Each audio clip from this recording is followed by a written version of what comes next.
అందుకే ద్రౌపదీదేవి కారణంగా పాండవుల మధ్యలో ఏ విధమైనటువంటి కలహము సంప్రాప్తించవలసినటువంటి అవసరం లేని స్థితిని ముందే కల్పించడం కోసం భగవంతుడొకటి గురువు ఒకటి కాదు కనుక భగవంతుడి రూపంలో నారద మహర్షి పాండవుల దగ్గరికి వచ్చారు. వచ్చి స్త్రీ కారణంగా ఎంతంత వైరం ఏర్పడే అవకాశం ఉంటుందో బోధ చేసి సుందోపసుందుల యొక్క ఉపాఖ్యానాన్ని వాళ్ళకి వివరించి, మీరు ముందు జాగ్రత్త చర్యగా ఎవ్వరూ మిమ్మల్ని ఈ విషయంలో కలతలు కల్పించడానికి అవకాశం లేని స్థితిని ఏర్పరుచుకోవాలి అంటే మీరు ఒక మర్యాద ఏర్పాటు చేసుకోండి. ఒక సమయము అంటే ఒక నియమము ఏర్పాటు చేసుకోండి. ఏమిటి ఆ నియమము అంటే, 1 సంవత్సరం పాటు ద్రౌపదీదేవి అన్నదమ్ములలో ఒకరి ఇంట ఉంటూ ఉంటుంది. ఆమె ఏ అన్నదమ్ముడి ఇంట్లో ఉందో ఆ సమయంలో మిగిలిన నలుగురిలో ఏ ఒక్కరూ కూడా వెళ్ళడానికి వీల్లేదు ఆ ఇంటికి. ఒకవేళ అలా వెడితే, ఏదో ధర్మరాజు గారితో ద్రౌపదీదేవి ఉన్న సమయంలో ఆమె ఆ ఇంట్లో ఉండగా ఏ అర్జునుడో భీముడో నకులుడో సహదేవుడో ఆ ఇంట్లోకి ప్రవేశించి వాళ్ళిద్దరూ ఉండగా చూస్తే నియమభంగమైంది. కాబట్టి సంస్కృత భారతం అయితే 12 సంవత్సరములు, తెలుగు భారతం అయితే 12 నెలలు. 12 నెలల పాటు తీర్థయాత్ర చేసి బ్రహ్మచర్యాన్ని పాటించి ఉత్తమమైనటువంటి వ్రతములను ఆచరించి తద్దోషమును పోగొట్టుకోవాలి. ఎందుకంటే నియమభంగమైంది కాబట్టి. ఇది వాళ్ళల్లో వాళ్ళు పెట్టుకున్నటువంటి ఒక ఒప్పందం. ఈ ఒప్పందానికి భంగం కలిగితే 12 నెలల పాటు తీర్థయాత్ర, ఉత్తమ వ్రతములు, బ్రహ్మచర్యము అనుష్ఠించాలి. ఇది నారద మహర్షి యొక్క ఆజ్ఞ మేరకి పాండవులు 5గురు చేసుకున్నటువంటి ఒప్పందం. ఈ కారణంగా దుర్యోధనుడు తన పన్నాగము ద్వారా పాండవులను విడగొట్టాలనేటటువంటి ప్రయత్నం చెయ్యడానికి అవకాశం లేని స్థితిని నారదుడు కల్పించాడు. అందుకే అనిన నారద మహాముని పల్కు చేకొని తమలో నొడంబడి విమల బుద్ధి నీవురయందును ద్రౌపది ప్రీతితో ఒక్కొక్క ఇంట తానొక్క 7 క్రమమున నుండను కమలాక్షి ఎవ్వరి ఇంట తానుండే ఆ ఇంటి వలన పెరవారు చనకుండా నిరుగక చనిరేని వెలయంగ 12 నెలలు తీర్థసేవ సేయుచును విశేష వ్రతంబులు ధీరవృత్తి చలుపువారుగాన సన్మునీంద్రునొద్ద సమయంబు చేసిరి రాజనుతులు పాండు రాజసుతులు. రాజుల చేత కొనియాడబడేటటువంటి బుద్ధి కలిగినటువంటి వారు, పరమ పవిత్రమైనటువంటి నడవడి కలిగినటువంటి వారైనటువంటి పాండవులు నారదుడి యొక్క సమక్షంలో ఆ విధంగా ఒప్పందం చేసుకున్నారు. ఇలా కాలం గడిచిపోతోంది. ద్రౌపదీదేవి వలన 5గురు అన్నదమ్ముల మధ్య ఏ విధమైనటువంటి కలహము సంప్రాప్తమవడానికి అవకాశము లేని స్థితి ఏర్పడింది. ఏర్పడి ఉండగా ఒకనాడు అర్జునుడి దగ్గరికి ఒక బ్రాహ్మణుడు పరుగున వచ్చాడు. ఆ సమయంలో ద్రౌపదీదేవి ధర్మరాజు గారి యొక్క మందిరంలో ఉంది. కాబట్టి భీముడు కానీ, అర్జునుడు కానీ, నకులుడు కానీ, సహదేవుడు కానీ ధర్మరాజు గారు ద్రౌపదీదేవితో ఉన్నటువంటి సమయంలో వాళ్ళిద్దరూ ఉన్నటువంటి మందిరంలోకి ప్రవేశించకూడదు. అది నియమం. వాళ్ళ మధ్య ఉన్న సంధి, ఒప్పందం అది కదా. ఒక బ్రాహ్మణుడు పరుగున అర్జునుడి దగ్గరికి వచ్చారు. ఈ విషయాన్ని మీరు చాలా జాగ్రత్తగా జ్ఞాపకం పెట్టుకోవలసిన విషయం ఇది. ఎందుకంటే అర్జునుడి జీవితంలో, ధర్మరాజు గారి జీవితంలో, ద్రౌపదీదేవి జీవితంలో కూడా ధర్మమునకు వన్ని తేలినటువంటి ఒక పరమాద్భుతమైనటువంటి సంఘటన. ఆ బ్రాహ్మణుడు వచ్చి అర్జునుడితో మాట్లాడుతూ ఒక మాట అన్నాడు. వదలక మృత్యుల వధించిన హోమధేనువు గ్రమ్మరతి చీయిమ్ము జననుత దాని వత్సంబు నిన్నట గోలే నుడుగక అరుచుచున్నయదియా పలుకుల కెడలేదు బాణాసనమును గొని చనుదిమ్ము నాతోడ జట్టననిన ద్రౌపదీ సహితుడై ధర్మరాజాయుధాగారంబునందున్న కార్ముకంబు పుచ్చికొనగ తనకు బోలమి ఎరిగియు విప్రునార్తరవము వినగ నోపకర్జనుండు నిజ శరాసన గ్రహణార్థము ఆ ఆయుధాలయమున కరిగినప్పుడు. ఆ బ్రాహ్మణుడు అర్జునుడి దగ్గరికి వచ్చి ఒక మాట అన్నాడు. నా దగ్గర ఒక హోమధేను ఉంది. హోమధేనువు అన్న మాటకు అర్థం ఏమిటంటే ఆ ధేనువుని అడ్డు పెట్టుకుని అగ్నికార్యం చేస్తారు. స్వాహాకార వషట్కారో విద్యాంశ్చ వివిధాంస్తథా అంటాడు విశ్వామిత్రుడు రామాయణం, వశిష్ఠ మహర్షి రామాయణంలో. ఎందుచేత అంటే ప్రత్యేకించి బ్రాహ్మణుని యొక్క జీవితంలో నిత్యాగ్నిహోత్రానికి చాలా ప్రాధాన్యత ఎక్కువ. అసలు నిజంగా చెప్పాలి అంటే సనాతన ధర్మంలో ఉన్నటువంటి వాళ్ళందరూ కూడా అగ్ని ఆరాధకులు. మొట్టమొదట ఆరాధన దేనిని చేస్తారు అంటే అగ్నిని చేస్తారు. అందుకే ఇప్పటికీ కేరళ దేశంలో ఒక ఆచారం ఉంది. వాళ్ళు అమ్మవారిని పూజ చెయ్యాలి అంటే ప్రతిమకి చెయ్యరు, దీపానికే పూజ చేస్తారు. ఎందుకని అంటే ఆ జ్యోతి ఉన్నదే పరంజ్యోతి, అది మీరు ఏ రూపంతో చెప్పినా సరే పరబ్రహ్మముగా నిలబడుతుంది. అందుకే ఆ జ్యోతి స్వరూపాన్నే పరదేవతగా భావన చేసి వాళ్ళు పూజ చేస్తారు. ఈ అగ్ని కార్యము చెయ్యడము అనేటటువంటిది నిజానికి అందరికీ విధింపబడింది. అది కేవలము ఒక్క బ్రాహ్మణులకు సంబంధించినది మాత్రమే కాదు. చాలామంది తెలియక అగ్నిహోత్రం అనేటటువంటిది బ్రాహ్మణులు మాత్రమే చేసేది అని అనుకుంటూ ఉంటారు. కానీ నిత్యాగ్నిహోత్రము అన్ని వర్ణముల వారు ఎలా చెయ్యాలి అన్నది వైద్యనాథ దీక్షితి అని చెప్పింది. నేను ఒకసారి తంజావూరు వెళ్ళినప్పుడు ఆ సరస్వతి భాండాగారం అని, సరస్వతి పుస్తక భాండాగారం మహారాజు గారు పెట్టింది. ఇప్పటికీ ప్రాచీనమైన ప్రతులన్నిటినీ కూడా వైదికమైనటువంటి గొప్ప గొప్ప గ్రంథములను వాళ్ళు సంరక్షిస్తున్నటువంటి తీరు చూస్తే ముచ్చటేస్తుంది. నిజానికి అందులోకి నాకు ప్రవేశం లేదు, ఎందుకంటే సభ్యత్వం లేదు. కానీ అక్కడ ఎవరో నన్ను గుర్తుపట్టి మాట్లాడుతుండగా నేను వాళ్ళని ప్రార్థన చేశాను, ఏమండి ఒక్కసారి వైద్యనాథ దీక్షితి అని చూడడానికి నాకు అవకాశం ఇప్పించగలరా అని. అయ్యో పర్వాలేదండి రండిని తీసుకెళ్ళి కూర్చోపెట్టి నా దగ్గర ఉత్తరం తీసుకున్నారు, వైద్యనాథ దీక్షితీయం కావాలి అని. నేను ఆశ్చర్యపోయింది ఎక్కడ అంటే వాళ్ళు 10 నిమిషాల్లో ఆ పుస్తకం తీసుకొచ్చి ఇచ్చారు. 10 నిమిషాల్లో అంటే అంత అందంగా వాళ్ళు సంస్కృతికి సంబంధించిన వాంగ్మయ పరిరక్షణం జరగకపోతే రేపు పొద్దున్న పిల్లలకు అందదు. అన్ని వేళలా గ్రంథాలయాల్లోనే ఉండాలని మీరు అనుకుంటున్నారేమో. మన ఇంటిలో ఎన్ని బొమ్మలైనా ఉండొచ్చు, ఎన్ని బట్టలైనా ఉండొచ్చు, ఎంత డబ్బైనా ఉండొచ్చు, రామాయణానికి సంబంధించినటువంటి 7 కాండలు, భారతానికి సంబంధించినటువంటి పర్వాలు, భాగవతానికి సంబంధించినటువంటి ఆ స్కందములు ఇంట్లో లేవనుకోండి, ఆ ఇల్లు సంస్కృతిని ప్రతిబింబించదు. పిల్లలకి ఏం చెప్తారు, భారతం అంటే ఏమిటి నాన్నగారు, ఆ పుస్తకాలు ఏమిటి నాన్నగారు అని అడిగితే ఇది మన జాతి వారసత్వ సంపదరా, ఇది మహాభారతం. ఈ మహాభారతం ప్రపంచంలో ఎన్నో భాషలలోకి తర్జుమా చేయబడింది. ఈ భారతంలో కథలు ఎన్నో చలనచిత్రాలుగా వచ్చాయి. ఈ భారతం అనుసృతంగా ఇప్పటికీ ప్రవచనం జరుగుతూనే ఉంటుంది. ఇది పంచమ వేదం, ఇందులో లేనిదేం లేదు. మనిషి జీవితంలో ఎంత క్లిష్టమైన సందర్భాన్ని కూడా ఎలా ఎదుర్కోవాలో, ఎలా నిలబడాలో, ఎలా ఊంచుకోవాలో ఇందులో నిర్దేశింపబడింది. ఇందులో ఉన్న ఒక్కొక్క పద్యం చదువుతుంటే, ఒక్కొక్క సందర్భం చదువుతుంటే అంత ఆశ్చర్యకరంగా ఉంటుంది. అంటే వాడికి ఒక అనురక్తి కలుగుతుంది.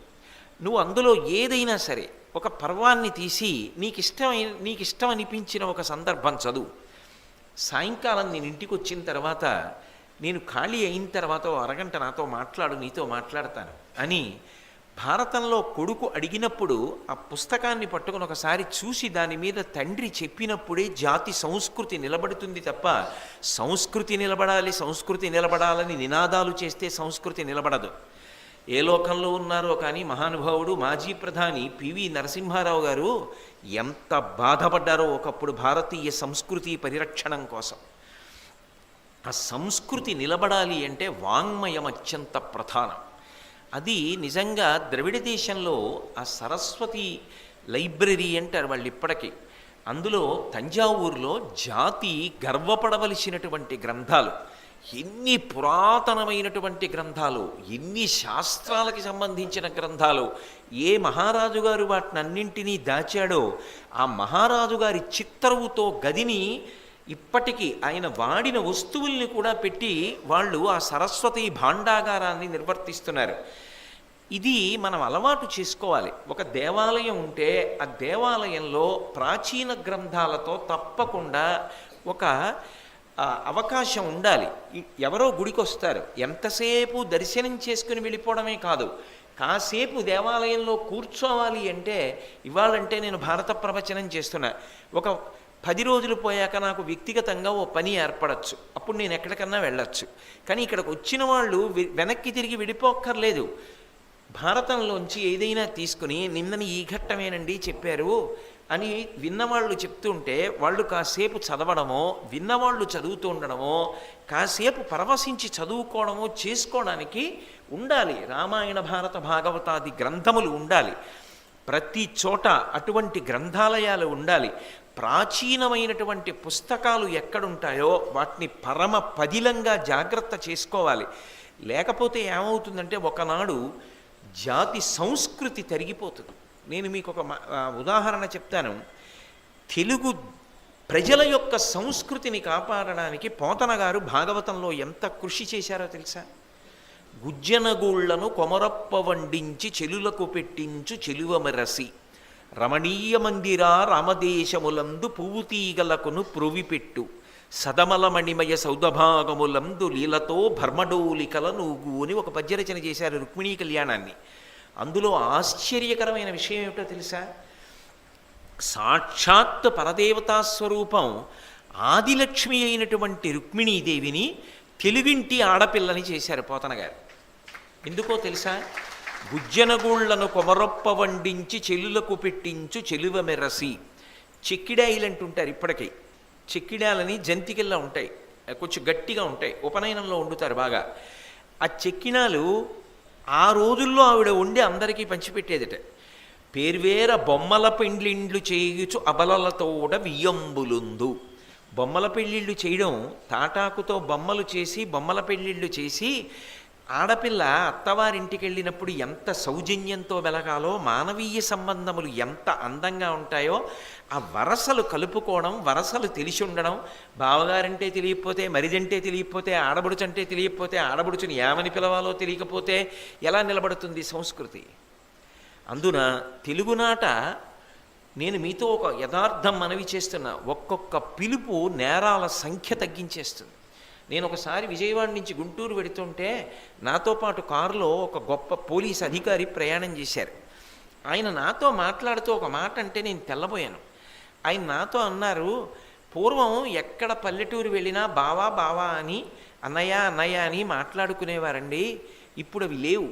అలా బావా బావా అని పిలుచుకోవట్లా, అన్నయ్య తమ్ముడు అని పిలిపించుకోవట్లా. ఇప్పుడు అంతా కూడా పేర్లు పెట్టి పిలుచుకోవడమే. ఆఖరికి ఇది ఎంత దూరం వెళ్ళిపోయింది అంటే, పరమ పవిత్రంగా ఏమండి అని ఎవరు ఎవరిని పిలుస్తారో వాళ్ళు కూడా యామోయ్ నువ్వు అని పిలుస్తున్నారు. అలా పిలిపించుకు మురిసిపోతున్నారు. అప్పుడు నేరముల సంఖ్య పెరగకుండా ఎలా ఉంటుంది? ఒక అనుబంధం బావాని పిలిచిన తరువాత బావమరిది బ్రతకగోరుతాడు, తొందరపడి చెయ్యెత్తాడు. ఎప్పుడైతే అనుబంధములు పోయాయో, ఎప్పుడైతే ఆ పిలుపులు పోయాయో, అప్పుడే నేరముల సంఖ్య కూడా పెరిగిపోయింది. సంస్కృతిని నిలబెట్టుకోకపోతే ఒక్కటి జ్ఞాపకం పెట్టుకోండి, సంస్కృతి అనేటటువంటిది పోయిన నాడు గౌరవం అనేటటువంటి మాట కూడా నిలబడదు. ఏ రాష్ట్ర సంస్కృతిని ఆ రాష్ట్రం నిలబెట్టుకోవాలి, దేశ సంస్కృతిని దేశ ప్రజలందరూ కలిపి నిలబెట్టుకోవాలి. అది మన కర్తవ్యం. పోతన గారు అందుకే బొమ్మల పెళ్ళిళ్ళు రుక్మిణీదేవి చేసింది. నిజంగా బొమ్మల పెళ్ళిళ్ళు చేస్తుంది ఆవిడ అంటే, తెలుగింటి ఆడపిల్లని చేసి గుజ్జనగూళ్లను వండి వడ్డించిందని.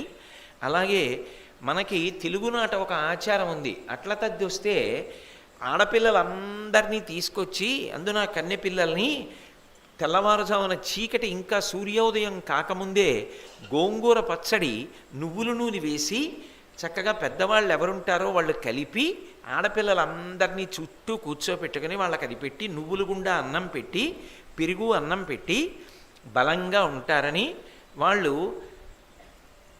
ఆ తెలుగునాట దుస్తులు ఎలా ఉంటాయో అటువంటి దుస్తులు వేసుకొని పెద్ద పెద్ద ఊయలలు వేస్తే ఆ ఊయలలో ఆడుకుంటుంటే అందరూ చూసి సంతోషించేవారు.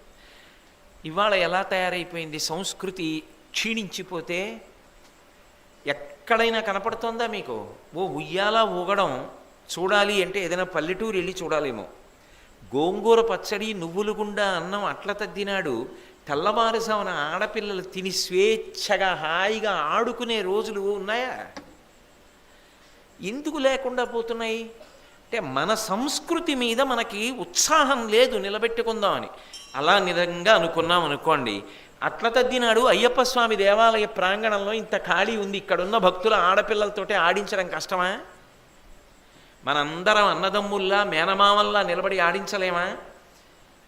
అంటే సంస్కృతి పరిరక్షణ పట్ల ఉత్సాహం లేకపోతే దేని మీద ఉత్సాహం ఉండదు. కానీ మనిషి జీవితంలో తన ఆస్తి సంపాదించడం ఎంత ముఖ్యమో, తన బిడ్డల్ని కాపాడుకోవడం ఎంత ముఖ్యమో, తాను వృద్ధిలోకి రావడం ఎంత ముఖ్యమో, తాను పుట్టినటువంటి జాతి సంస్కృతిని రక్షించుకోవడం కూడా అంతే ముఖ్యం. ఇది చాలా చాలా అవసరం. దీని విషయంలో రాజీ పడిపోవడం, ఏదో మనకేమిట్లే అవసరం అన్నట్లుగా ప్రవర్తించడం చెయ్యకూడదు. సరే, కాబట్టి పరిగెత్తుకుంటూ వచ్చినటువంటి బ్రాహ్మణుడు అర్జునుడితో మాట్లాడుతూ ఒక మాట అన్నాడు, నాకు హోమధేను ఉంది. మళ్ళీ వెనక్కి రండి.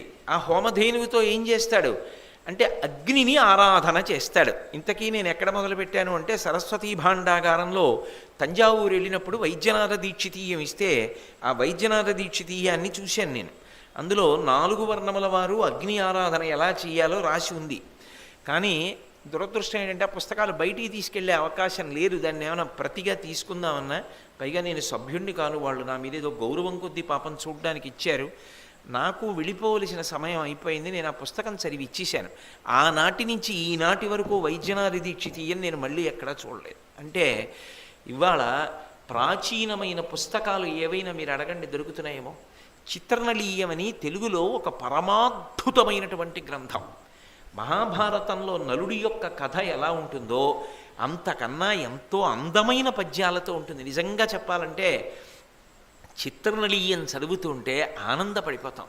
అంత గొప్ప తెలుగు పుస్తకం. నేను మొన్ననే అందులోంచి మీకు పద్యం చదివి వినిపించా. సర్వభౌమ పదంబు శరణి మీరిన భోగి వంటలవాడౌ చుబరగెనేడు పెక్కు రాజుల చేత మృక్కుదిన ఘనుండొక్క రాజునకు తాం రొక్కెనేడు అంటూ. అసలు నిజంగా అందులో చిత్ర అన్న చిలికెత్తెతో మాట్లాడిస్తారు. ఎంత అద్భుతమైన గ్రంథమో. బల్జేపల్లి వారి సత్యహరిశ్చంద్రీయం ఇవాళ మీరు ఎక్కడికైనా వెళ్ళి అడగండి, బల్జేపల్లి వారి సత్యహరిశ్చంద్రీయం ఉందా, చిత్రనళీయం పుస్తకం ఉందా అని అడగండి. చిత్రనళీయం అన్న పుస్తకాన్ని సంపాదించుకోవడం కోసం నేను 10 సంవత్సరములు ప్రయత్నం చేశాను. అదృష్టవశాత్తు ఈ ఊళ్ళోనే state bank of India main బ్రాంచ్కి బ్రాంచ్ మేనేజర్గా వచ్చారు ఒక ఆయన. ఆయన ఒకసారి మా ఇంటికి వచ్చి మాట్లాడుతూ మా మామగారు నాటకాలు వేస్తారు అన్నారు. ఆయనకి ఫోన్ ఇచ్చి, కోటేశ్వరరావు మీకు పెద్దలంటే గౌరవం, మా మామగారు మీతో మాట్లాడాలనుకుంటున్నారంటే నేను ఆయనతో మాట్లాడితే పెద్దవాడిని అయిపోయానండి, నాటకాలు వేసేవాడిని అంటే ఏం వేశారని అడిగితే నలుడు వేశానన్నారు. నలుడు వేస్తే ఏ నలుడు, భారతంలోంచా చిత్రనళీయంలోంచా అని అడిగా. చిత్రనళీయంలోంచి అన్నారు. నాకు పండగ అయిపోయినట్టుగా అనిపించి మీ దగ్గర చిత్రనళీయం పుస్తకం ఉందా అని అడిగా. ఉందండి, కానీ కాగితం ఇలా ఎత్తితే పొడిం కింద రాలిపోతోంది, నేను ఎవరికైనా యోగ్యులైన వారికి ఇద్దామని ఆప్ చేశాను, మీరు చదువుతారా అన్నారు. అయ్యా మీరు అది ఇస్తే నేను ప్రతిరోజు మిమ్మల్ని తలుచుకుని నమస్కారం చేసుకుంటానన్నారు. తప్పకుండా రండి అని వాళ్ళ అల్లుడు గారికి ఇచ్చి పంపించారు. ఇప్పటికీ నా దగ్గర ఎంతో భద్రంగా ఉంది. నేను ఆ పుస్తకం తీయాలంటే ఎంతో జాగ్రత్తగా తీస్తాను. ఎందుకంటే ఇలా పుటని తిప్పాలంటే అంత జాగ్రత్తగా తిప్పాలి, లేకపోతే ముక్క విరిగి పడిపోతుంది. ఏవా ప్రతులు ఇవ్వాలా? పిల్లలకి ఏం తెలుసు అసలు తెలుగు భాషలో అటువంటి పుస్తకాలు ఉన్నాయని? మనం ఎవరని చెప్తున్నాం? మన తరాలకి, మన తర్వాత పిల్లలకి ఇటువంటి పుస్తకం ఉంది అని ఇంట్లో ఉండి తండ్రి చెప్తే కదూ, తల్లి చెప్తే కదూ. ఏం చెప్తున్నాం మనం? తెలుగు భాష ఔన్నత్యం నిలబడమంటే ఎలా నిలబడుతుంది? ఉద్యమాలు చేస్తే ఔన్నత్యం నిలబడుతుందా?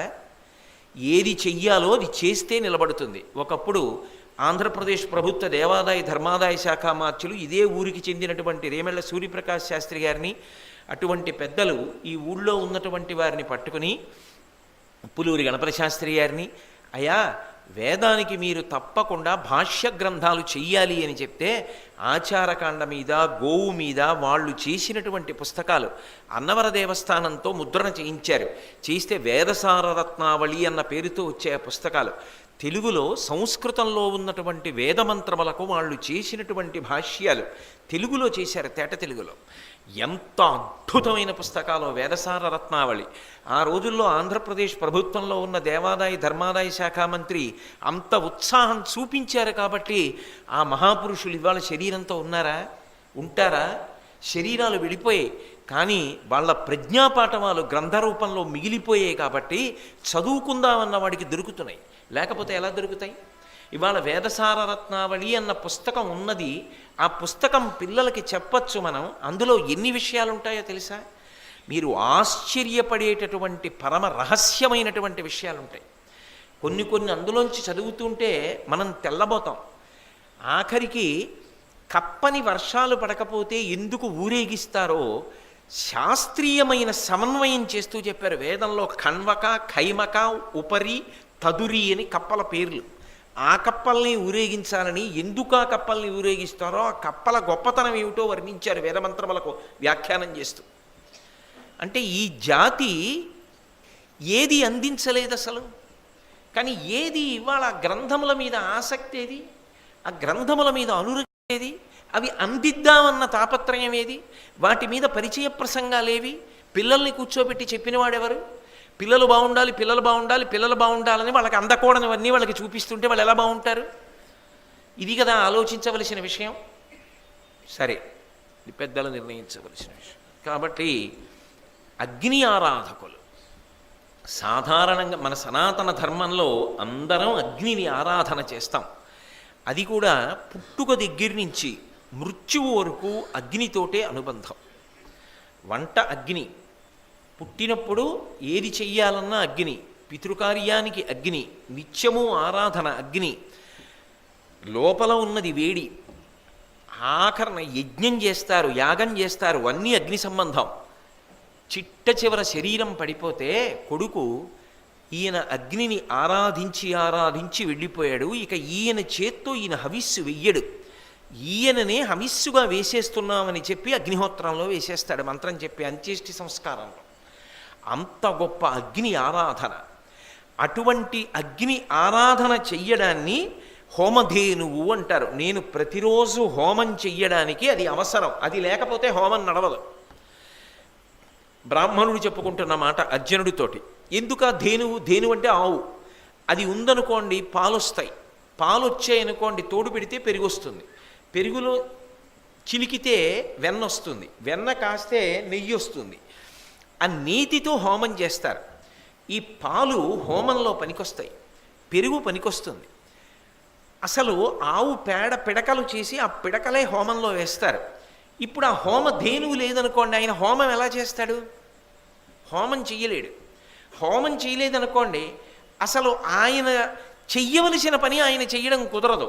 ఆ ఆవు లేకపోతే ఆయనకి జీవితం నడవదు.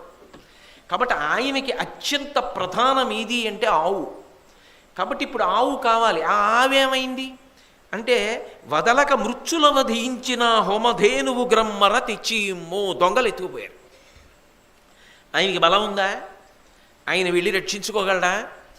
అందుకని అర్జునుడి దగ్గరికి వచ్చాడు. కానీ మీరు ఒక్క విషయం గమనించాలి, అర్జునుడు ఎక్కడో అంతఃపురంలో ఉంటాడు. ఒక ఆవు పోయిన బ్రాహ్మణుడు అర్జునుడి దగ్గరికి ఎలా వెళ్ళగలిగాడు అంటే, ఆ రోజుల్లో ఏది ప్రధానమైనదో అది చెప్పుకోవడానికి అవకాశం ముందుండేది. వచ్చిన వాళ్ళు ఎంత గొప్పవాళ్ళు అన్నదాన్ని బట్టి కాదు లోపలికి పిలిచేది, వచ్చిన వాడి యొక్క వైదికమైన అవసరం ఎంత గొప్పది అన్నదాన్ని బట్టి ప్రభువు వెంటనే చూసేవాడు. అది ఈ దేశం యొక్క గొప్పతనం, అది ఈ దేశ పరిపాలనలో ఉన్న మర్మం. అందుకు ఈ దేశం అంత గొప్పగా కీర్తింపబడింది. ఒక్కొక్కటి చెప్తున్నప్పుడు అయ్యో ఏమైనా ఆ దేశం ఇంత గొప్పది ఇలా అయిపోయింది అనిపిస్తుంది. కాబట్టి ఆ ధేనువుని దొంగలు ఎత్తుకుపోయారు. ఆ ఎత్తుకుపోయినటువంటి దొంగల్ని వధించే అధికారం నాది కాదు, నీది. ఎందుకంటే ప్రభువు నువ్వు, ధర్మరాజు గారు ప్రభువు, నువ్వు ప్రభువు యొక్క తమ్ముడివి, నువ్వు కూడా రాజ్య పరిపాలన యందు అంతర్భాగం. దొంగలని శిక్షించి నా ధేనువుని నాకు నువ్వు తీసుకొచ్చి ఇవ్వాలి అంటే ఆయన ఎంత ధర్మం మాట్లాడుతున్నాడో చూడండి. నేను 10 మందిని పట్టుకుని వెళ్ళి దొంగని కొట్టడమో ఏదో చేసి నేను తెచ్చుకోకూడదు, నువ్వు చెయ్యాలి. అది ఎలా చెయ్యాలి అంటే గ్రమ్మరతి చెయ్యము, వెంటనే తీసుకురావాలి. లేకపోతే ఆ ఆవుకి ప్రమాదం జరిగితే నాకు దెబ్బ, ఆవుని రక్షించలేకపోయినందుకు నీకు దెబ్బ. కాబట్టి వెంటనే నాకు ఆవుని రక్షించి తీసుకునిరా. జననుత, జనుల చేత కీర్తింపబడేవాడా. ఎందుకని? ధర్మాన్ని కాపాడడంలో అంత సిద్ధంగా ఉంటారు ఎప్పుడు పాండవులు. దాని వత్సంబు నిన్నటగోలె నుడుగక అరుచుచున్న ఎదియా. ఆవు కనపడనప్పుడు దూడ అరిచేటటువంటి అరుపు హృదయ విదారకంగా ఉంటుంది. మీరు ఎప్పుడన్నా చూశారో లేదో, వీధుల్లో తిరుగుతుంటాయి, ఆవు అలా పక్కకి వెళ్ళిపోతుంది, దూడ ఉండిపోతుంది. ఆ దూడ పరుగులు తీసి 4 వీధుల కూడళ్లలో నిలబడి అన్ని వేపులా చూసి అరుస్తూ ఉంటుంది అమ్మ కోసం.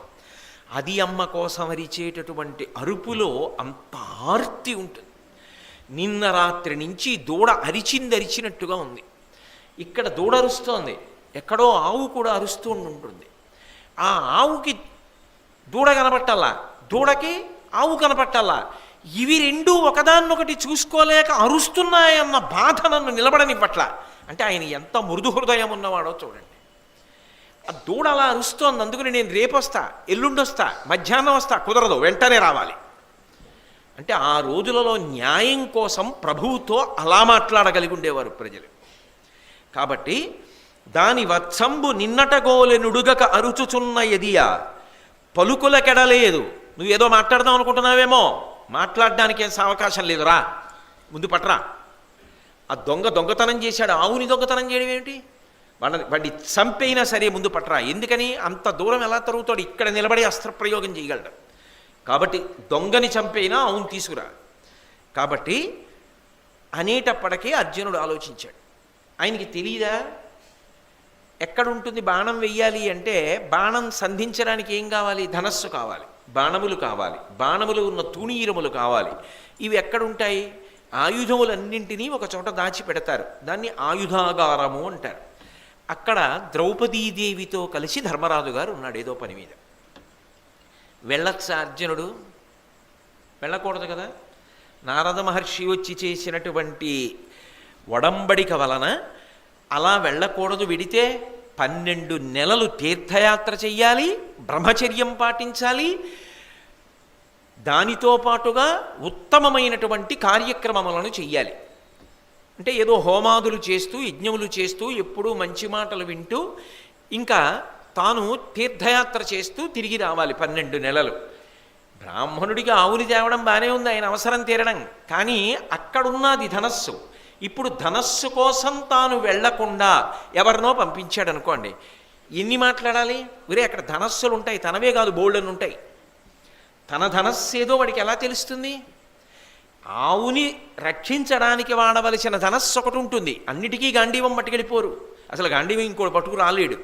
కాబట్టి ఆ ధనస్సు పట్రా, ఆ నారాచ బాణములు పట్రా, ఆ తూణీరములు పట్రా, ఇవన్నీ వీడికి చెప్పి వాడు వెళ్ళి ఇంకోటట్టుకొస్తే ఇది కాదంటే ఇంకోటి వెళ్తే, లేకపోతే ఆయన్ని పక్కకెళ్ళమను ద్రౌపదీదేవిని తీసుకుని అని కబురు చేసి అప్పుడు ఎడితే అవతల బ్రాహ్మణుడు ఏమంటున్నాడు?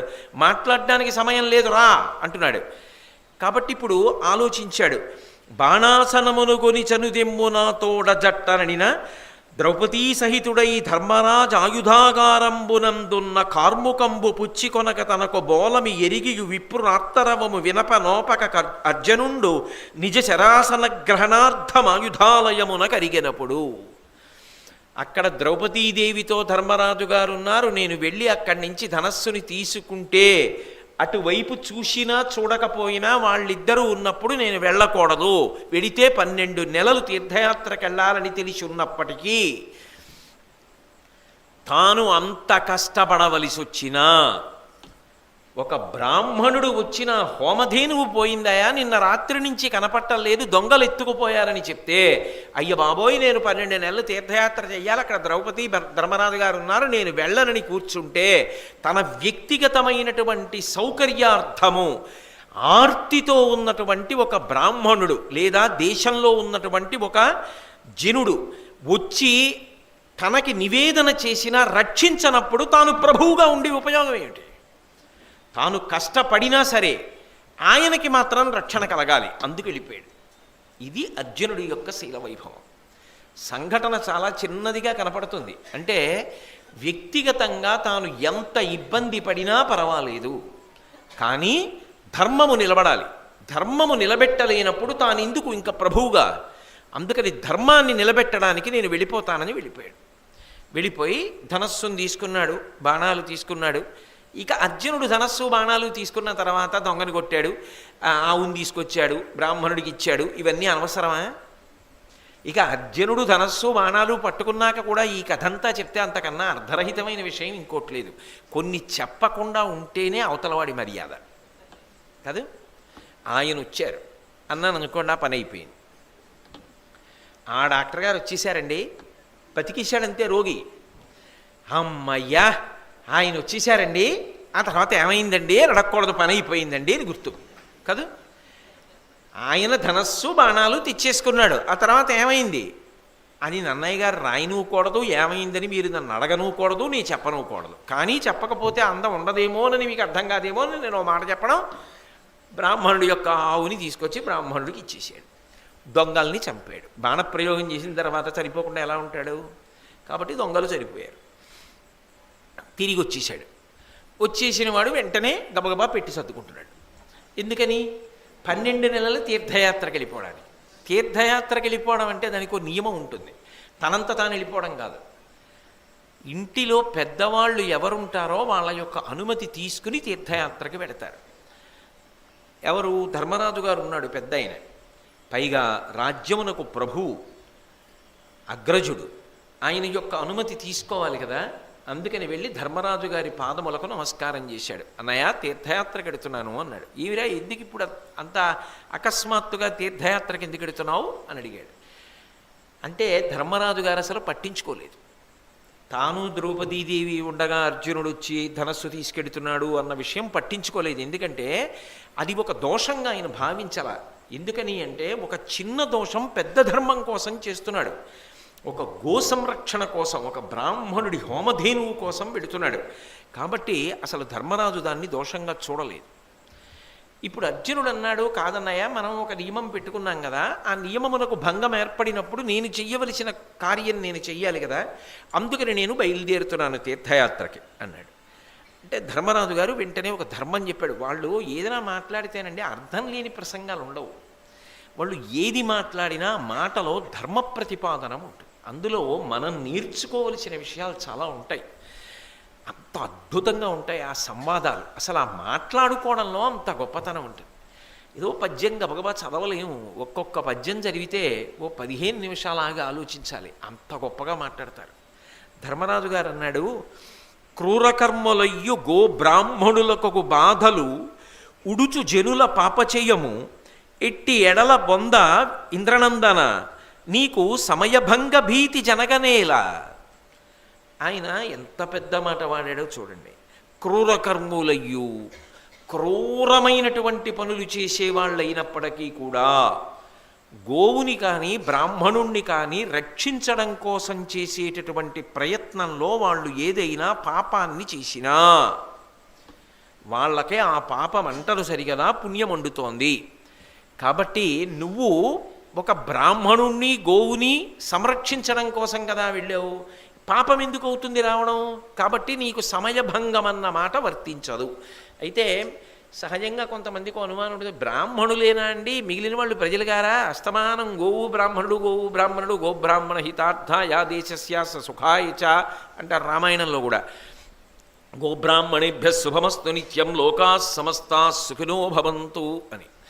ఎందుకు ఆ రెండు చెప్తారంటే, గోవు లేదనుకోండి బ్రాహ్మణుడు ఉండి కూడా ప్రయోజనం ఉండదు.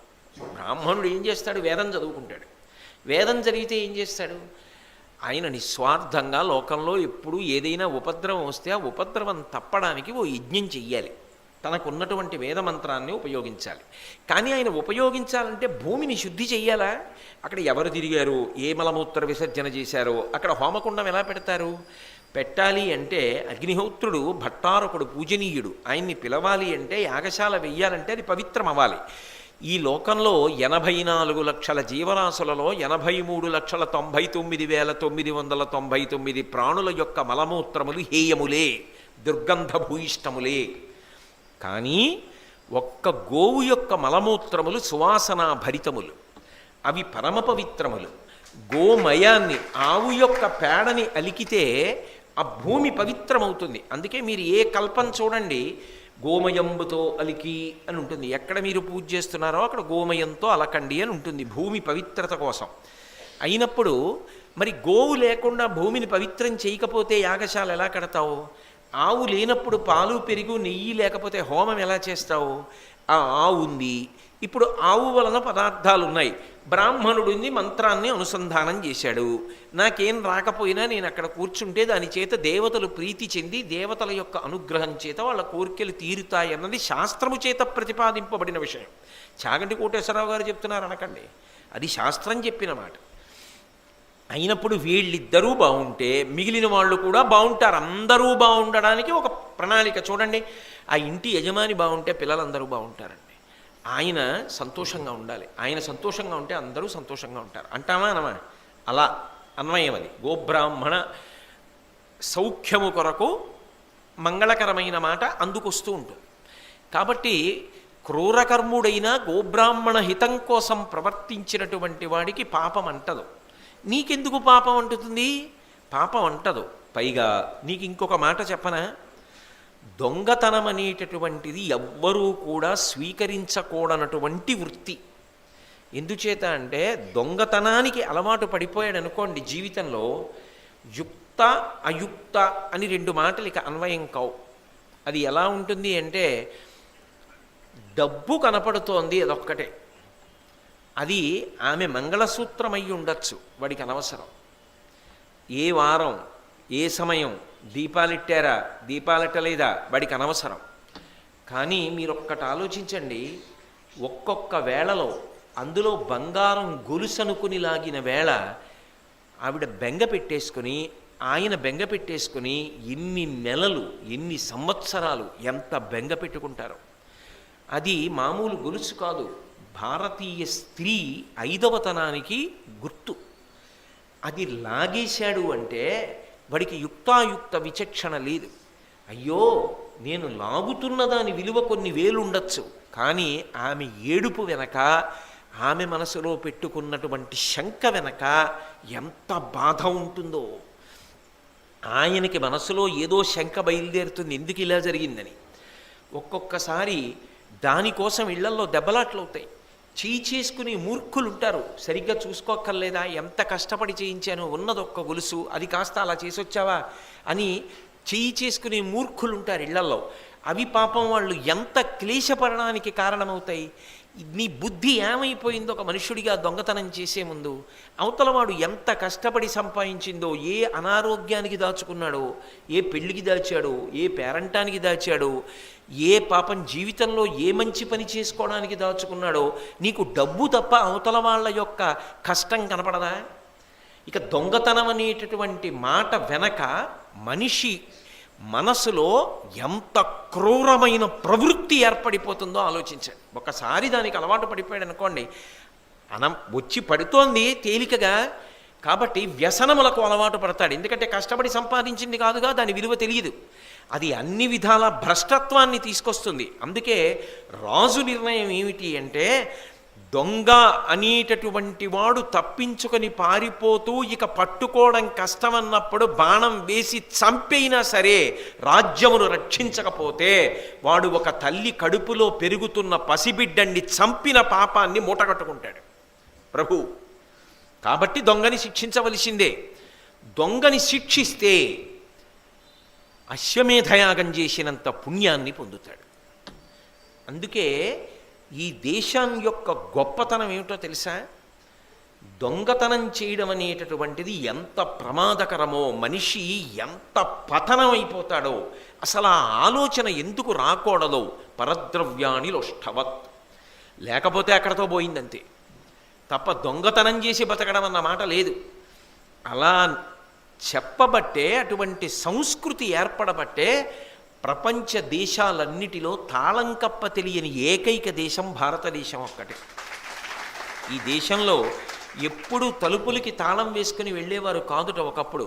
మనం చెప్పుకోవడం కాదు, విదేశాల నుంచి వచ్చిన మెగస్తనీస్ లాంటి వాళ్ళు రాశారు, ఆ దేశంలో ఇంటికి తాళం కప్ప వెయ్యడం తెలియదు.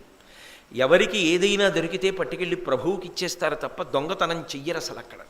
అంత గొప్ప దేశం, అంత గొప్ప సంస్కృతి, దానికి వారసత్వం మనది. కాబట్టి దొంగని చంపడం అశ్వమేధయాగం చేసిన ఫలితం. దొంగని చంపకపోవడం తల్లి కడుపులో ఉన్న పసిబిడ్డని చంపడంతో సమానం. అర్జున, నువ్వేం దోషం చేశావు? ధర్మశాస్త్రం ప్రకారం నువ్వు అశ్వమేధయాగం చేసి వచ్చిన వాడితో సమానం. నీకు నేను ప్రాయశ్చిత్తం చేసుకో, 12 నెలలు తీర్థయాత్ర చెయ్యి, బ్రహ్మచర్యం పాటించు, సువృతములు చెయ్యి అని ఎందుకు చెప్పాలి? నేను ద్రౌపదీదేవితో కలిసి ఉంటే మాత్రం నువ్వు ఒక పెద్ద ధర్మాన్ని చెయ్యడానికి లోపలికి వచ్చావు. వచ్చిన వాడివి దృష్టి మా మీద ఏమైనా ఉందా? వీళ్ళిద్దరు ఏం చేస్తున్నారని చూసావా? ఏం మాట్లాడుకుంటున్నారని విన్నావా? నీ ధనస్సు బాణాలు పట్టుకుని నువ్వు పరిగెత్తుకుపోయావు. కాబట్టి నువ్వెందుకు తీర్థయాత్ర చెయ్యడం? నువ్వు చెయ్యవలసిన అవసరం లేదు. కాబట్టి నా మాట విను, నువ్వు వెళ్ళక్కర్లేదు అన్నాడు. అంటే అర్జునుడు అన్నాడు ఆయనతోటి, భూజన పరివాదం వివ్యాజంబున భూజన పరివాదం భవ్యాజంబున పరిహరింపవలయును మనకున్ వ్యాజమున ధర్మలోపంబు ఆజిజయ పరిహరింతురయ్య మహాత్ముల్. ఏమి ధర్మం చెప్తారండి! నిజంగా వాళ్ళకి ఎంత జీర్ణమైపోయిందో ధర్మం. మహాత్ముడైనటువంటి వాడు ఎప్పుడూ కూడా ఒక లక్షణాన్ని పొంది ఉంటాడు. ఎక్కడో లోకంలో అల్పులు కూడా ఉంటారు. ఒకడు కీర్తి వహిస్తే కదా మహాత్ముడవుతాడు. ఎంతో కీర్తి ప్రతిష్టలు సంపాదించుకున్నాడు ఆయన. ఎలా సంపాదించాడు? రాత్రికి రాత్రి దొంగతనం చేస్తే రావు కీర్తి ప్రతిష్టలు.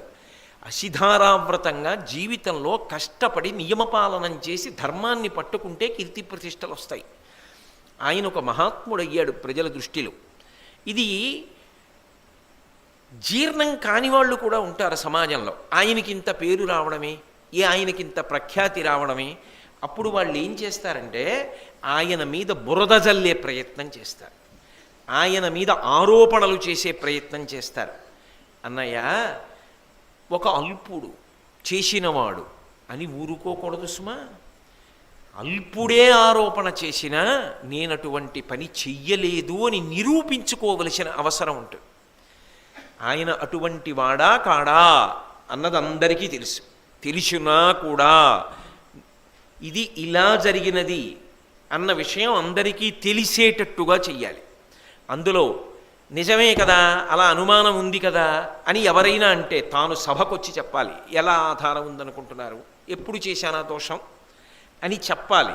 మహాత్ముడైనా సరే ఒక అల్పుడు నింద చేశాడని ఊరుకోవడానికి వీల్లేదు, దాన్ని ఖండించి తీరాలి. అవతలవాడు తప్పు చేస్తున్నాడు, తప్పు మాట్లాడుతున్నాడని తాను నిరూపణం చెయ్యాలి. చేయకపోతే అదే పనిగా మాట్లాడతాడు. 1. 2, అదే పనిగా అవతలవాడు మాట్లాడుతుంటే ఈయన ఎందుకు మాట్లాడరు అనుమానం వస్తుంది. కాబట్టి మహాత్ములైన వారు ఎంత అల్పుడైన వాడు నింద చేసినా ఆ నింద యథార్థము కాదు అని నిరూపించుకోవాలన్నయ్య. లోకానికి ఎలా ఉంటుందంటే ఎక్కడ ఏమైనా అవకాశం దొరుకుతుందా అని వెతకడంలో ఉన్న ఉత్సాహం అవతల వాళ్ళ యొక్క ధర్మానుష్ఠానాన్ని గమనించడంలో ఉండదు. ఇవాళ దేశానికి పట్టిన పెద్ద ఇబ్బందుల్లో ఇదొకటి. ఏమిటి అంటే అవతల వారి వ్యక్తిగత జీవితాల మీద ఉన్న ఉత్సాహం అవతల వారి జీవితంలో పాటించి సాధించి అనుష్ఠించి చూపించిన విషయ ప్రచారం మీద ఉండదు. ఉండకపోతే ఏమవుతుందంటే జాతి భ్రష్టు పట్టేస్తుంది. అది ఉండకూడని పోకడ. అందుకని నా అన్నయ్య సమాధానం చెప్పవలసి ఉంటుంది. 2, ఈ నియమం ఎవరం పెట్టుకున్నాం? అనామకులు ఎవరో కాదన్నయ్య పెట్టుకున్నది, రాజ్య పరిపాలన చేస్తున్న మన 5గురం పెట్టుకున్నాం. పెట్టుకున్నప్పుడు రాజ్య పరిపాలన చేస్తున్నవాడు రాజ్యములోని ప్రజలకు ఆదర్శవంతము కావాలి. అప్పుడు చాలా మాటలు చెప్పక్కర్లేదు. ప్రభువు యొక్క జీవితం ఇంత ఆదర్శవంతము, ఆయన ఒప్పుకుంటాడా అన్న మాట వచ్చేస్తుంది ప్రజల్లో. ఇవాళ నువ్వు నాకు ఈ ధర్మం చెప్పావు, వెళ్ళక్కర్లేదురా అబ్బాయి అని చెప్పావు, నీ మాట నమ్మి నేను మానేస్తాను. మానేసిన తర్వాత ఎవరో పెట్టుకున్నటువంటి నియమాల్ని వాళ్ళు ఉల్లంఘిస్తారు. అదేమిటయా మీలో మీరే పెట్టుకున్న నియమాలు ఇలా ఉల్లంఘించారంటే ఏం చెప్తారు? పాండవులే పెట్టుకున్న నియమాన్ని ఉల్లంఘించగలిగింది మేం పెట్టుకున్న నియమాలను ఉల్లంఘించుకుంటే పెద్ద సమస్య అని అడుగుతారు. ఇందులో ఉన్న ధర్మం తెలుస్తుందా అన్నయ్య? తెలియదు. అందుకే ఇది నా వ్యక్తిగతం కాదు, నీ గౌరవం కూడా ఇమిడి ఉంది. భీముడు, నకులుడు, సహదేవుడి యొక్క గౌరవం ఇమిడి ఉంది, ద్రౌపదీదేవి యొక్క గౌరవం ఇమిడి ఉంది ఇందులో. నేను వెళ్ళకపోతే మిమ్మల్ని కూడా అంటారు. కాబట్టి ఇలా ఇంకా ఎన్నుంటాయో మినహాయింపులు. ఇలా వాళ్ళు ఒకళ్ళనొకళ్ళు చూసేసుకున్నప్పుడల్లా ఓ మినహాయింపు ధర్మం అని చెప్తుంటారన్నమాట. ఇంకా పాటి దానికి ఒప్పందాలు ఎందుకో అంటారు. కాబట్టి అన్నయ్య, ఇది ప్రజలలో క్రమశిక్షణకి మార్గం కాదు.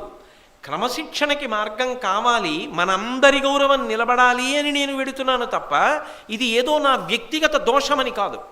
అది సామాజిక కర్తవ్యం, అది మనుష్య రుణం. వ్యాస భగవానుడు చెప్పాడే, ఒకడు తన గురించే కాదు ఆలోచించడం, తాను అలా ప్రవర్తిస్తే సమాజమునకు ఏమని సందేశం అందుతుందన్నది కూడా జాగ్రత్త పడుతుండాలి. అలా పడలేదనుకోండి చాలా ఇబ్బందులు ఎడతాయి. తండ్రి తాను నోటితో కొడుక్కి చెప్పవలసిన అవసరం రాకూడదు. కొడుకు ఒక పని చెయ్యాలంటే నాన్నగారు ఇది ఒప్పుకుంటారా, ఒక్కనాటికి ఒప్పుకోరు అన్నది కొడుక్కి తెలిసిపోవాలి. కొడుకు కాదని చేస్తే రెండే కారణాలు ఉండాలి. ఒకటి, తండ్రి అంగీకరిస్తాడనేటటువంటి ఒక నమ్మకం ఉండాలి. ఎందుకని, ఇంతకు ముందు తండ్రి ముందు అటువంటి తప్పులు చెయ్యడానికి అవకాశం ఉండే మొదటి తప్పుకు అంగీకరించాడు కాబట్టి రెండో తప్పు కొడుకు చేయగలిగాడు. అసలు మొదటి తప్పు తండ్రి చేయనివ్వలేదనుకోండి, కొడుకు రెండో తప్పు చేయడు. అది ఒప్పుకున్న నాన్నగారు ఇది ఎందుకు ఒప్పుకోరు అంటాడు కదా. అప్పుడు తండ్రి దోషంలో అంతర్భాగం అవుతాడు. రెండు, అన్నయ్య రెండవ విషయం ఏమిటంటే వాడు బరితెగించిన వాడై ఉండాలి. తండ్రి ఎంత ఔదార్యంతో కూడుకున్నవాడైనా, ఎంత పవిత్రమైన జీవితం ఉన్నవాడైనా తండ్రితో లెక్క లేకుండా తిరిగినవాడై ఉండాలి. అప్పుడు తండ్రి గౌరవానికి భంగం రాదు. గుణనిధి ఆఖ్యానం ఉంది. గుణనిధి తండ్రి ఎంతో మంచివాడు, తల్లి సౌమిదమ్మ ఎంతో మంచిది, అయినా బరితెగించాడు. గుణనిధిని తిడతారు కానీ తండ్రిని తిడతారా? తిట్టరు. కాబట్టి మనం ఆదర్శవంతంగా ఉండాలిగా. అందరూ ఎవరి జీవితాన్ని గమనిస్తారో వాళ్ళ జీవితాల్లోనే తొట్రుపాట్లుంటే ఎలా ఆదర్శమవుతారు ప్రజలకి? కాబట్టి అన్నయ్య, ప్రజలకు ఆదర్శవంతముగా ఉండాలి. ఒక కుటుంబంలో తండ్రి పిల్లలకు ఆదర్శము కావాలి, గ్రామాధికారి గ్రామమునకు ఆదర్శము కావాలి, రాష్ట్రాధినేత రాష్ట్రమునకు ఆదర్శము కావాలి, దేశాధినేత దేశమునకు ఆదర్శము కావాలి. కాబట్టి ఆదర్శము మన జీవితమే కానప్పుడు రేపు పొద్దున మళ్ళీ మనం వాళ్ళకి ఏమని చెప్తాం? అందుకెడతానన్నయ్య అన్నాడు. అయ్య బాబోయ్, ఏమి కర్తవ్యతానిష్ట అండి! నిజంగా ఎంత దూరం ఆలోచించాడండి. అంటే దీని వలన మీకేమర్థమవుతోంది? ఒకటి, బ్రాహ్మణుడికి సహాయం చెయ్యను బాబోయ్, నేను ఇప్పుడు ఎడితే 12 నెలలు నేను తీర్థయాత్ర చెయ్యాలని కూడా అర్జునుడు అనొచ్చు, ఎవరికో పురమాయించి. తానే వెళ్ళాలని ఏం లేదు, సైనికుడిని పిలిచి వెళ్ళి పట్టరారా అనొచ్చు. కానీ తానే వెళ్ళాడు. ఏమో వాడు సరిగా చేస్తాడో చేయడో, అది చాలా ముఖ్యం. గో సంరక్షణం, బ్రాహ్మణుని యొక్క కర్తవ్యతా సంరక్షణం అని తాను పరిగెత్తాడు, తాను కష్టపడుతూ కూడా. అన్నయ్య దగ్గరికి వెళ్ళినప్పుడు అన్నయ్య వెళ్ళక్కర్లేదురా అన్నాడు. అయినా అన్నయ్య గౌరవం కోసం, ద్రౌపదీదేవి గౌరవం కోసం, భీముడు ఇతర తమ్ముళ్ళ గౌరవం కోసం తాను కష్టపడడానికి సిద్ధపడుతున్నాడు. అంటే అర్జునుడి జీవితంలో ఒక గొప్ప విషయం ఉంది. ఏమిటది అంటే, ఆయన ఇతరుల యొక్క అభ్యున్నతిని, ఇతరుల యొక్క మర్యాదని, ఇతరుల యొక్క గౌరవాన్ని ఎక్కువ ఆలోచిస్తూ ఉంటాడు. నా వలన వాళ్ళ గౌరవం పోకూడదు. ఇది చాలా గొప్ప సుమండి. అది అంత తేలిక మాట కాదు. నా వలన ఆయన ఇబ్బంది పడకూడదు, నా వలన ఆయన గౌరవం పోకూడదు అనుకున్నవాడు ఎప్పుడూ తన పైనున్నవాడి గౌరవానికి ఇబ్బంది తేడు. అటువంటి వాడు ఎక్కడుంటాడో వాడు సమాజమునకంతటికీ ఆదర్శప్రాయుడు తప్ప అవతల వారి గౌరవం పోయేటట్టుగా తాను మాత్రం ప్రవర్తించడు. అందుకే అన్నయ్య నేను వెడతానన్నాడు. అంతటి ధర్మరాజు గారు కూడా అర్జునుడు చెప్పినటువంటి బలవత్తరమైన సిద్ధాంతానికి ఆశ్చర్యపోయాడు. అందుకనండి భారతం చదువుతారు, అందుకు భారతం చెప్పుకుంటారు. ఎందుకని అంటే ఒక్కొక్కరి మాట, ఒక్కొక్క సంఘటన వెనక, ప్రతి దాని వెనక ధర్మమే, ప్రతి దాని వెనక కర్తవ్యత నిష్ఠయే. అవి జీర్ణం అయ్యాయనుకోండి, కొంతలో కొంత మనిషి ఊంచుకుని నిలబడగలుగుతాడు. అందుకే నేను బయలుదేరుతాను అన్నాడు. తీర్థయాత్రకి వెళ్ళేవాడు ఒక్కడు వెళ్ళాడు అనుకోండి, ఎక్కడికో వెళ్ళాడు, ఇది ఏమిటండి అన్నాడు అనుకోండి, మళ్ళీ అది ఆ ఊరేమిటో అక్కడ ఏముంటా ఏమీ తెలియదు. ఆ ఊరు ఏమిటో దాని వైభవం ఏమిటో చెప్పేవాడు ఒకడు ఉండాలా? ఆ ఊరు వెళ్ళాక చెయ్యవలసిన ఒకటి ఉంటాయి, ఆ చెయ్యవలసినటువంటివి ఏమిటో చెప్పేవాడు ఒకటి ఉండాలా? చేయించేవాడు ఒకడు ఉండాలా? అక్కడ వినవలసినవి కొన్ని ఉంటాయి, అవి వినిపించగలిగిన దక్షత ఉన్నవాడు ఉండాలా. ఆఖరణ వాడి మాట కాదని మనం వెళ్ళొచ్చు, వేరే విషయం అనుకోండి. కాబట్టి అసలు ముందు అటువంటి వాడు ఒకడు ఉంటే కదూ వెళ్ళిన దానికి సార్థకత. అందుకని అర్జునుడు ఒక్కడూ వెళ్ళలేదు తీర్థయాత్రకు వెళ్ళేటప్పుడు. తీర్థయాత్రకు వెళ్ళేటప్పుడు ఎలా వెళ్ళాలో కూడా చెప్తుంది భారతం అన్యాపదేశంగా. ధరణిసురుల గురుల పరమయోగుల మహాభాగులైన ఎట్టి భాగవతుల రాజవంశవరుడు పూజించుచును వారి వలన పుణ్యకథలు వెలయ వినుచు. వెళ్ళేటప్పుడు తనతో పాటుగా ఎవరిని తీసుకెళ్ళాడు అంటే ధరణిసురుల బ్రాహ్మణుల్ని తీసుకెళ్ళాడు. ఎవరు వాళ్ళు? బాగా వేదం చదువుకున్నవాళ్ళు. ఎక్కడికి వెళ్ళినా ఇక్కడ ఈ కార్యక్రమం చెయ్యాలి అంటే చటుక్కున వాళ్ళు ఆ కార్యక్రమాన్ని చెయ్యగలరు. అలాగే గురుల అంటే పెద్దలైనటువంటి వాళ్ళు, వాళ్ళతో పాటుగా పరమయోగుల గొప్ప యోగులైనటువంటి వాళ్ళని, తపశ్చక్రవర్తుల్ని, అలాగే మహాభాగులైన ఎట్టి భాగవతుల చాలా భక్తి కలిగినటువంటి వారు, ఎక్కడికెళ్ళినా ఆ భగవత్ స్వరూపం గురించి దాని గురించి బాగా చెప్పగలిగినటువంటి వాళ్ళు, రాజవంశవరుడు పూజించుచు. వెళ్ళేటప్పుడు ఎలా? వెళ్ళేటప్పుడు వచ్చేటప్పుడు కూడా పూజించచ్చు అన్న మాటకు అర్థమేమిటి? నోటి మాటతో కాదు, వాళ్ళు చెప్పినట్లు బ్రతుకుచు. అంతేగాని పైకి నోటి మాటతో పూజిస్తూ లోపల ఆయన వద్దన్న పని చేస్తూ అని కాదు దాని అర్థం. వెళ్ళినప్పుడు పూజించుచు అంటే ఆయన ఎలా చెప్పారో అలా చేస్తూ, నేను గొప్పవాణ్ణని కాదు, అవతల వారికి తాను లొంగి ఉండి వశపడి. అసలు ఆ వినయము విధేయత లేనివాడికి తీర్థయాత్ర చేసే అధికారం ఎక్కడి నుంచి వస్తుంది? కాబట్టి బయలుదేరి వారి వలన పుణ్యకథలు వెలయ వినుచు. పుణ్యకథలన్నీ వింటూ వెడుతున్నాడు. పుణ్యకథలన్నీ వింటూ వెళ్ళడం అన్న మాటకు అర్థం ఏమిటి అంటే, ఎప్పుడైనా ఓ ప్రదేశానికి మీరు వెడుతున్నారనుకోండి, అసలు ఆ ప్రదేశానికి ఎప్పుడు వెడతానా అన్న ఉత్సాహం మీకు కలగాలి. ఎందుకని అంటే, ఏదో రామేశ్వరం తీర్థయాత్రకి ఎడదామన్నారనుకోండి, అసలు రామేశ్వరం ఏమిటి, రామేశ్వర క్షేత్ర వైభవం ఏమిటి, ధనుష్కోట్ అంటే ఏమిటి, అక్కడ ఉప్పూరు క్షేత్రానికి వైభవం ఏమిటి, రామేశ్వరంలో నూతులు ఎందుకు వచ్చాయి, అక్కడ ఎన్ని విచిత్ర సంఘటనలు జరిగాయి, అసలు రామేశ్వర లింగం ఎలా వచ్చింది, అమ్మవారు ఎందుకు అక్కడ గొప్పతనం, తెల్లవారుజామున స్ఫటికలింగానికి ఎందుకు అక్కడ ఆరాధన అలా చేస్తారు, సముద్ర స్నానం ఎలా చెయ్యాలి, లఘు సంకల్పమా మహాసంకల్పమా, దాని వలన ఫలితం ఏమిటి, కాశీరామేశ్వరాలను ఎందుకంటారు, ఇవన్నీ ముందు ఒక వారం రోజులు వింటున్నారనుకోండి. ఇంకా రేపు లేదు ఎల్లుండే, ఇంకా రేపు చెప్పట్లేదు, వారం రోజులు చెప్పాను మీకు, రేపు చెప్పను, పెట్టి సర్దుకోండి, ఎల్లుండి బయలుదేరదాం అన్నాను అనుకోండి.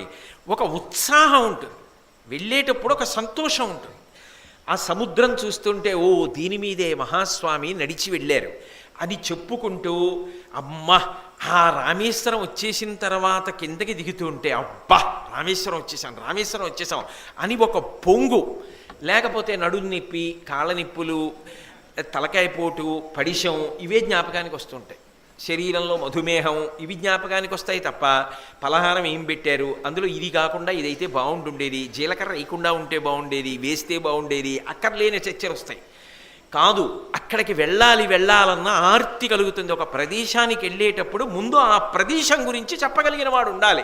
లేకపోతే వెళ్ళేం చేస్తావు, నీకేం తెలుస్తుంది, అక్కడికి వెళ్ళి అందరిలా నించుంటావు, ఓహో చెట్లు పుట్టలు, తిరిగి వచ్చేసిన తర్వాత అంతకుముందు బాగా వెళ్ళొచ్చిన వాడు ఉన్నాడు, మీరు అది చూశారా, అదొకటి ఉందా మాకు తెలియ, ఈ మాట మీరు ఎడితే చెప్తురు అన్నారు కదా. అందుకే తీర్థయాత్ర ఎలా చెయ్యాలో కూడా చెప్తున్నారు భారతంలో. కాబట్టి పుణ్యకథలు వెలయ వినుచు. ఎక్కడికి బయలుదేరాడు అంటే, హస్తినాపురం నుంచి బయలుదేరి ఆయన మొట్టమొదట ఎక్కడికి వెళ్ళాడు అంటే, ఉత్సాహవంతంగా అప్పటికి వాళ్ళు ఇంద్రప్రస్థంలో ఉన్నారు. ఎందుచేత అంటే, ఇప్పుడు నేను చెప్తున్నటువంటిది ఆదిపర్వంలో మొట్టమొదట నేను ప్రారంభం చేశా ఇవాల్టి వృత్తాంతాన్ని. ఆదిపర్వంలో వీళ్ళు రాజ్యం చేసినటువంటి తర్వాత వచ్చినటువంటి సందర్భం ఇంద్రప్రస్థంలో జరిగినటువంటి వృత్తాంతం. ఇంద్రప్రస్థం నుంచి బయలుదేరి మొట్టమొదట ఏ క్షేత్రానికి వెళ్ళాడు అంటే, గంగాధర పింగజట సంగమ మంగళ విశాల చటుల తరంగన్ గంగానది సేవించను గంగాద్వారమున విగత కల్మషుడగుచున్. గంగాద్వారానికి వెళ్ళాడు అన్నారు. ఏమిటి గంగాద్వారం అంటే, హరిద్వార్. హరిద్వార్ క్షేత్రానికి వెళ్ళాడు. హరిద్వార్ మూడిటికి ద్వారం. అందుకే భారతదేశంలో పరమ ప్రఖ్యాతమైనటువంటి పుణ్యభూమి. అసలు ఆ భూమితో స్పర్శ లేనివాడు మీకు ఎవరు కనపడడం. అక్కడ హరిద్వార్ ఎందుకని అంటే అక్కడి నుంచే బదరీ క్షేత్రానికి వెళ్ళడానికి మార్గం, అది గడప. అది దాటి బదరీ క్షేత్రానికి ఇంకా ప్రయాణం చేస్తారు బదరీనారాయణ్. అందుకని హరిద్వార్, హరిని చేరడానికి ద్వారం. గుమ్మం దాటితే కదండి లోపలికి రావడం. ఆ ద్వారం దాటితే ఇంకా దేవభూములు బదరీనాథ్ చేరుతారు. హరద్వార్, ఆ ద్వారమును దాటితే కేదార్నాథ్ చేరుతారు. రెండింటికి గంధమాదన పర్వతం దాటిన తర్వాత విడిపోతాయి. ఒకటి ఇటు వెళ్ళిపోతుంది, ఒకటి అటు వెళ్ళిపోతుంది, కేదార్నాథ్. మూడవది గంగాద్వార్. ఎందుకని? గంగ భూమి మీదకి వచ్చింది. గంగ మొట్టమొదట హిమవత్ పర్వతం నుంచి పడుతూ పర్వతముల యొక్క లోయలలో తిరుగుతూ మొట్టమొదట భారతదేశంలో మైదాన ప్రాంతం మీదకి 250 మైళ్ళు ప్రయాణం చేసిన తర్వాత హిమాలయాల మించి భూమి మీదకి ప్రవేశించినది మొట్టమొదట ఎక్కడ అంటే హరిద్వార్ క్షేత్రంలో ప్రవేశించింది. గంగ మైదాన ప్రాంతంలోకి వచ్చింది కాబట్టి అది గంగకి ద్వార్, గంగాద్వార్. అందుకే మిగిలిన చోట్ల కన్నా హరిద్వార్లో గంగా స్నానం ఓషధీయుక్తమై ఉంటుంది అంటారు. ఎందుకని అంటే హిమవత్పర్వతం నుంచి వస్తూ ఉంటుంది కాబట్టి విశేషమైనటువంటి ఓషధీ శక్తితో కూడా వస్తుంది. అందున అసలు అక్కడ ఉండేటటువంటి గంగానది యొక్క జరి అలా ఇలా ఉండదు. మనందరం హరిద్వార్ వెళ్ళినప్పుడు కాళికాదేవి దేవాలయం ఒడ్డున ఉన్నటువంటి గంగా ప్రవాహంలో స్నానం చేశాం.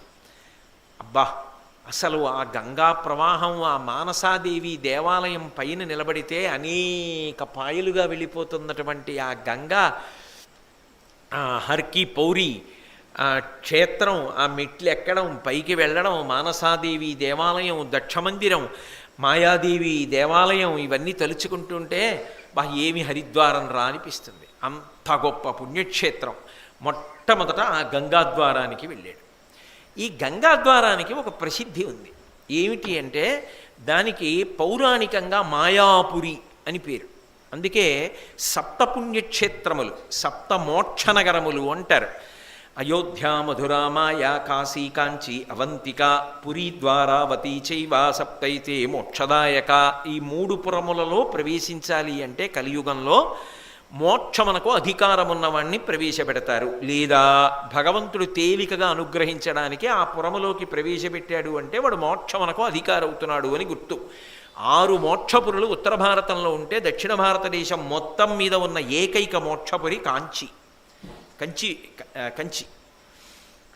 అందులో ఉత్తర భారతదేశంలో ఉన్న 6 మోక్షపురులలో ఒకటి మాయాపురి అంటే హరిద్వార్.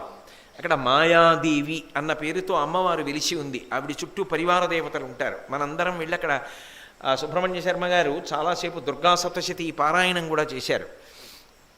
కాబట్టి ఆశ్చర్యం ఏంటంటే ఆ మాయాదేవి దేవాలయం పక్కనే నాకంఠం వినపడుతుంటే ఇదేమిటి నాకంఠం వినపడుతోందని మనం అక్కడికి వెళ్ళేటప్పటికీ నేను సౌందర్యలహరి మీరు చేసిన ప్రసంగాలు అక్కడ దేవాలయంలో అర్చకులు వింటున్నారు. నేను నా జన్మ ధన్యమైంది, ఇక్కడ నా ప్రసంగం వినపడుతోందని పొంగిపోయాను కూడా. కాబట్టి అటువంటి హరిద్వార్, అక్కడికి అర్జునుడు చేరుకున్నాడు. అంటే జీవితంలో హరిద్వార్ వెళ్ళడం ఎంత గొప్ప విషయమో చూడండి. హరిద్వార్ వెళ్ళడం ఎంత గొప్ప విషయమో, హరిద్వార్ యాత్ర మనసులో మధుర స్మృతిగా మిగిలిపోవలసిన అవసరం కూడా అంత అవసరం. కాబట్టి అలా వెళ్ళి ఆ హరిద్వార్లో ఉన్న గంగా నదిని చూశాట.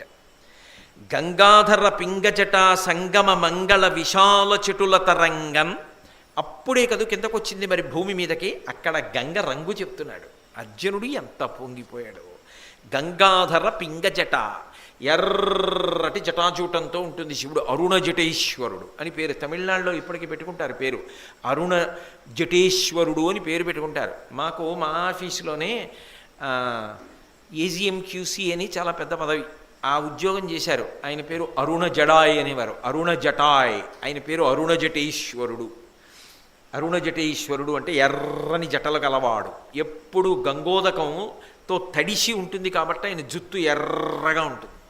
కాబట్టి గంగాధర పింగజట సంగమ మంగళ విశాల చెటుల తరంగన్ పరమశివుని యొక్క జటాజూటానికి తాకి వస్తున్నప్పుడు ఆ ఎరుపు ఇందులో కలిసిందా అన్నట్టుగా ఎర్రటి నీటితో ఉన్న గంగ మొట్టమొదట మైదానంలోకి వచ్చింది కదూ. నీరు కొద్దిగా ఎరుపు వర్ణం కలిసి ఉంటుంది. మామూలుగా అయితే గంగ తెలుపు, యమున నలుపు, ఏ కాశీ దాకానో వెడితే. అందుకని అటువంటి ఎరుపు నీరు గంగానది సేవించెను. అసలు ఆ గంగ దగ్గరికి వెళ్ళి గంగని సేవించట పరీక్షణ్ మహారాజు సేవించాడు. అసలు ఆ గంగ పేరు చెప్పేటప్పటికే ఒళ్ళు తెలియదు, అంత గొప్ప గంగా ప్రవాహం. ఆ గంగానది సేవించను గంగాద్వారమున విగత కల్మషుడగుచున్. మనసులో ఉన్నటువంటి సమస్తమైన బరువులు దిగిపోతుండగా హరిద్వారం వెడితే అంత ఆనందంగా ఉంటుందిట. అక్కడికి వెళ్ళి అంత సంతోషంగా గంగా నదిని సేవించేట. ఎందుకని? ఆ నదీ స్నానం అంత గొప్పది హరిద్వారంలో. అందుకని గంగా నదిని సేవించాడు. ఇక్కడ నేను ఒక విషయాన్ని ప్రస్తావన చేయవలసి ఉంటుంది. హరిద్వార క్షేత్రంలో ఒక విశేషం ఉంది. ఇవన్నీ ఒకెత్తైతే అక్కడ మానసాదేవి వెలిసి ఉంది. అక్కడ మానసాదేవి ఒక కొండ మీద ఉంటుంది. మనందరం హరిద్వార్ తీర్థయాత్రకు వెళ్ళినప్పుడు చూసాం. ఆ మానసాదేవి దేవాలయంలో ఉన్నటువంటి అమ్మవారు పావు రూపంలో తిరుగుతుంది. ఆవిడ పావు రూపంలో తిరగడం కాదు, ఆవిడ ప్రీతి పొందిన చోటుకు వస్తూ ఉంటుంది. మనందరం ఎక్కడ కూర్చుని ప్రతిరోజు ప్రవచనం చేసేవాళ్ళమో, ఎక్కడ కూర్చుని విష్ణు సహస్రం అవి పారాయణ చేసేవాళ్ళమో, అక్కడికే ఒక రోజున పెద్ద పాము వచ్చింది. హరిద్వార్లో ఒక నియమం ఉంది, ఎంత పెద్ద పామైనా సరే చంపరు. అక్కడ గోనె సంచి పడతారు, అందులో వెళ్ళిపోతాయి పాములు. వెళ్ళిపోతే మూట కట్టి పట్టుకెళ్ళి, విచిత్రం ఏమిటంటే అడవిలోనన్నా వదిలేస్తారు, పైకి పట్టుకెళ్ళి మానసాదేవి దేవాలయం ఉన్న కొండ మీదన్నా వదిలేస్తారు. ఏ పాము ఎవరిని ఏమీ చేయదు. మీకు బాగా జ్ఞాపకం ఉందో లేదో, దాన్ని శ్రీ వెంకటేశ్వర భక్తి ఛానల్ రికార్డ్ చేసి ప్రసారం చేసింది కూడా. మనందరం హరిద్వార్లో కాళికాదేవి దేవాలయం దగ్గర గంగానది ఒడ్డున పూజ చేస్తుంటే శర్మగారు అదిగో మానసాదేవి దేవాలయం అన్నారు నాతోటి. నేను ఇలా తలెత్తి ఎదురుగుండా కొండ మీద అమ్మవారిని చూస్తున్నా. అకస్మాత్తుగా నది మధ్యలో పైకి లేచిందో పాము. అయ్య బాబోయ్, ఎంత పాము అనుకున్నాం. మనుష్యుల్ని చూస్తే వెళ్ళిపోవలసిన పాము మనం పూజ చేస్తున్న వైపుకు వచ్చింది. వచ్చి పసుపు కుంకాలు వేసిన చోట ఎక్కడ తేలుతున్నాయో ఆ పసుపు కుంకాల్లోకి వచ్చి తన ఒంటికి అంటించుకుని నీళ్లలోకి వెళ్ళిపోయి అంతర్ధానం అయిపోయి కనపడలేదు. అక్కడ అమ్మవారు సర్పరూపంలో దర్శనమిస్తూ ఉంటుంది. అక్కడ ఉత్తమ జాతి సర్పములు తిరుగుతూ ఉంటాయి. అందుకే సంతానకారకం. సంతానం లేనివారు కూడా అక్కడికి వెడితే మానసాదేవి అనుగ్రహం వల్ల కడుపు పండుతుంది అంటారు. మన దగ్గర ఒక గొప్ప వైద్యుడు, ఆయన భార్య అక్కడే గర్భం ధరించి, ఇప్పుడు ఆయనకి కూతురు పుట్టింది కూడా, మీకు అర్థమైంది ఎవరో. కాబట్టి ఆ మానసాదేవి అక్కడంత ప్రఖ్యాతి, ఇన్నిటికి కూడలి హరిద్వార్, అంత గొప్ప క్షేత్రం.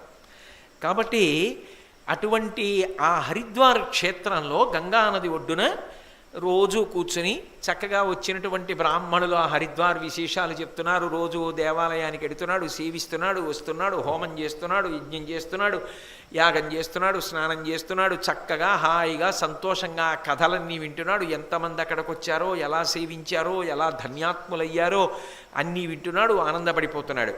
ఒక రోజున అలాగే ఆ నదీ తీరంలో కూర్చునున్నాడు. కూర్చునుండగా